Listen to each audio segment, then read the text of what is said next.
जय हिंद दोस्तों, फिर उम्मीद जगी और फिर होगा संघर्ष। अब संघर्ष हाई कोर्ट में नहीं, माननीय सुप्रीम कोर्ट में होगा। शीर्ष अदालत उच्चतम न्यायालय में है और रिव्यू पिटीशन, वो भी स्पेशल रिव्यू पिटीशन डाली गई है। Veer Bahadur Singh, national coordinator voice of ex society and chairman united front of ex serviceman. आज मैं भारत के सभी पूर्व सैनिकों को ये सूचित करना चाहता हूँ कि voice of ex service society ने मिलिट्री सर्विस पे के संबंध में स्पेशल लीव पिटीशन आज सुप्रीम कोर्ट में फाइल कर दिया है, जो जनवरी फर्स्ट वीक में या सेकेंड वीक में इसकी सुनवाई होगी। आप सबसे आग्रह है कि वॉइस को सपोर्ट करिए, वॉइस के साथ जुड़िए। जय हिंद, जय भारत। और ये संघर्ष है इक्वल मिलिट्री सर्विस पे का, यानी समान एमएसपी का।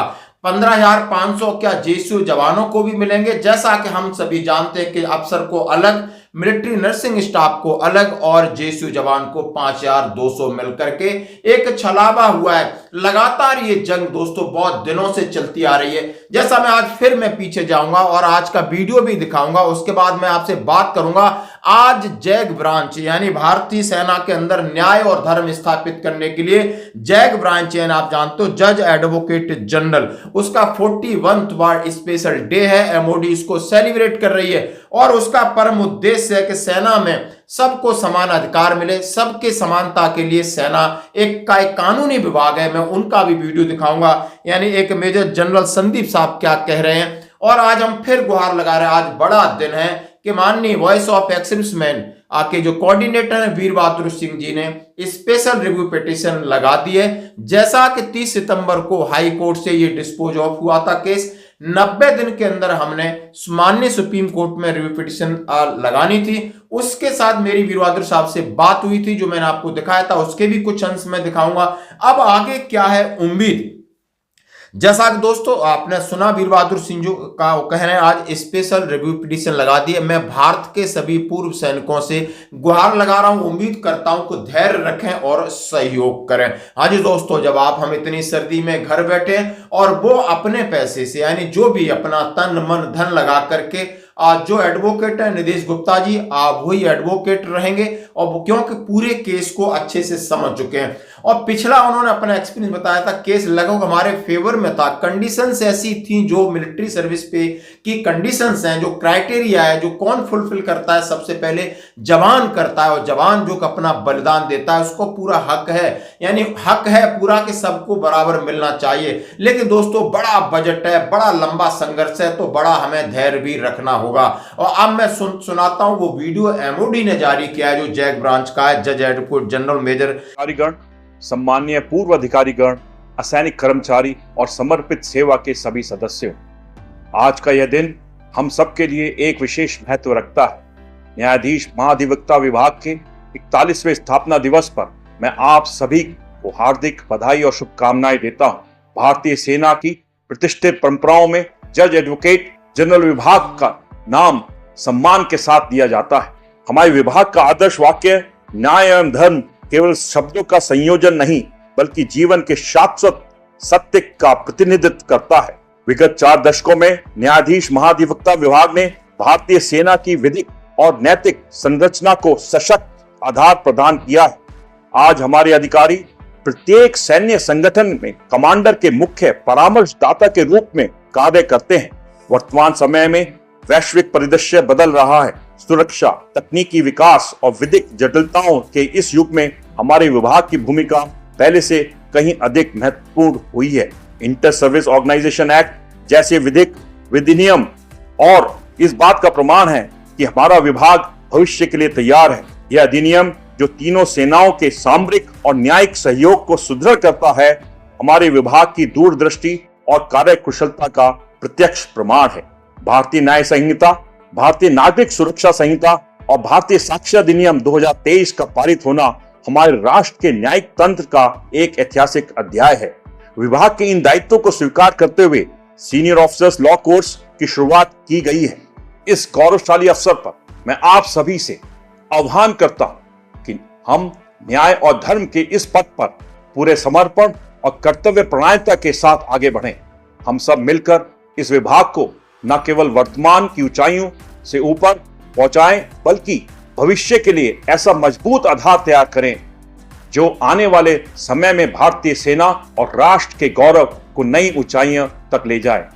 मेजर जनरल संदीप साहब जो कह रहे हैं कि भारतीय सेना में न्याय और धर्म की स्थापना के लिए न्यायाधीश अधिवक्ता विभाग है और वो इन सब चीजों को लेकर के सबको समान न्याय मिले। आज हम उन सभी से गुहार लगाते हैं कि आज एक नया सैनिकों के लिए दिन है और उसमें क्या क्या फैक्ट थे उन्होंने सारी चीजें बताई इक्वल मिलिट्री सर्विस पे को लेकर के कि हाई कोर्ट में हम हारे, लेकिन हमारे जज साहब ने ये कहा था कि ये पे कमीशन का मामला है। आप सुन सकते। देखिए, उन्होंने जो लिखित आदेश दिया है उसमें ये सब चीजें मेंशन नहीं है।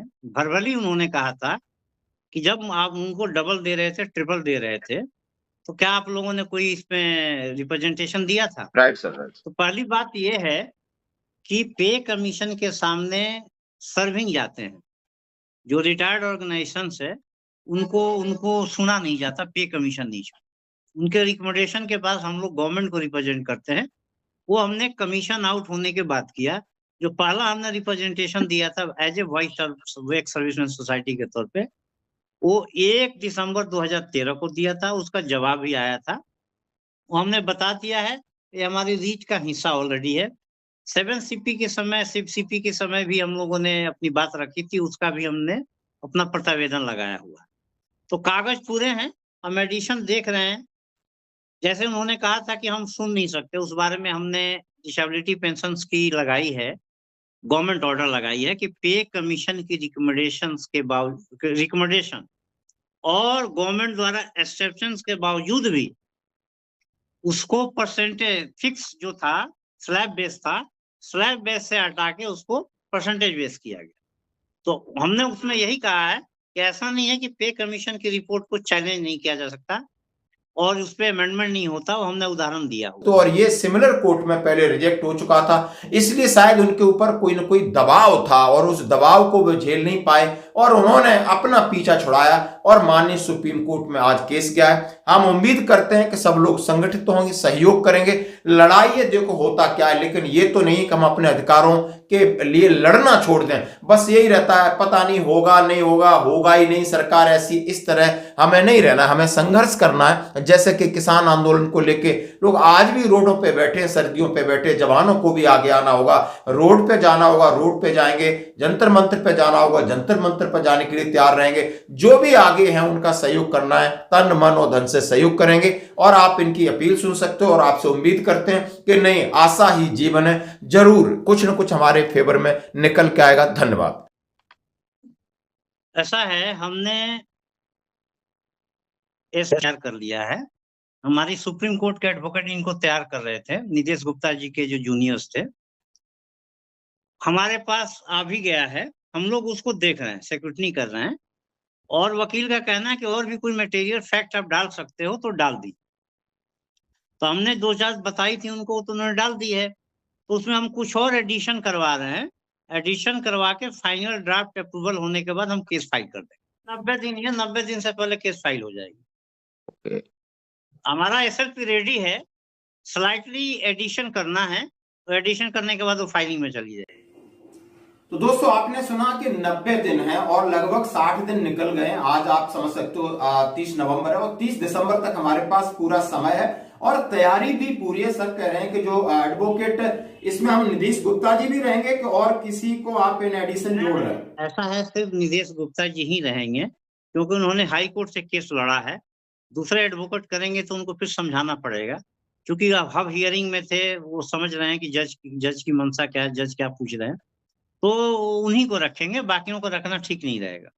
ओके, बिल्कुल सही। जैसा कि आप लगातार 2018 से कितनी तारीखें सुनी होंगी, कितने सारे वीडियो आए होंगे और अंतिम वीडियो इनकी तरफ से निकला था और उसमें पूरी चीज है जो कि आप समझ सकते हो। और उन्होंने कहा है कि नितेश गुप्ता जी ही माननीय सुप्रीम कोर्ट में इस केस को लेके जाएंगे और साथ में हर कोई हमसे सवाल पूछता है कि इनका और इनका मतलब दूसरा एक एआईडीसी एक संगठन है और जिसमें कल या परसों एक वीडियो था, इसमें कोई एडवोकेट पल्लवी मोहतरमा जी थी, उन्होंने कुछ इसके ऊपर वक्तव्य दिया कि वो भी तैयार कर रही। तो क्या सर पिटीशन अब अलग अलग होगी या ज्वाइंट होगी? फिर देखिए, वो लोग तो हाई कोर्ट में भी वो लोग मुख्य पिटिशनर नहीं थे।